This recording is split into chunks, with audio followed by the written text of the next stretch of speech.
अंधेरे का वार। प्रतियोगिता में जीत के बाद अली का नाम मोहल्ले से निकलकर पूरे शहर में फैल गया। स्कूल ने उसकी तस्वीर दीवार ए एजाज सम्मान की दीवार पर लगा दी और एक अखबार ने उस पर एक लेख भी छापा, झोपड़ी का जवाहर, मिट्टी का सपूत। लेकिन जब एक दिया रोशन होता है तो अंधेरे चुप नहीं बैठते। एक शाम जब अली अपनी झोपड़ी लौटा तो उसने देखा कि उसकी मिट्टी के खिलौनों की छोटी सी दुकान टूटी हुई थी। खिलौने बिखरे पड़े थे, कुछ पैरों तले कुचले गए थे। अली की आंखों में आंसू आ गए।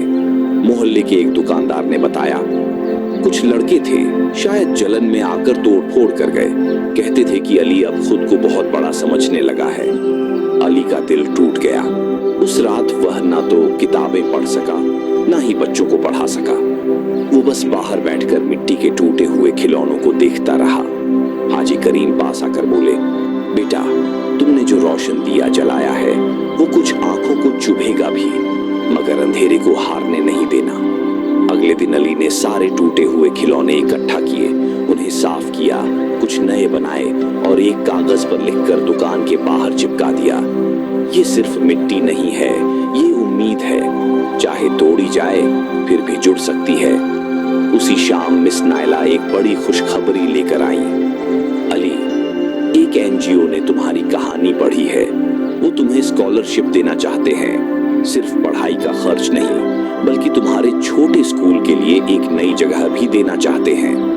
अली ने टूटे खिलौनों को देखा, अपनी माँ के हाथ चूमे और आसमान की ओर नजर उठाकर कहा, अल्हम्दुलिल्लाह, ऐ मेरे रब, तूने फिर से मिट्टी को सोना बना दिया।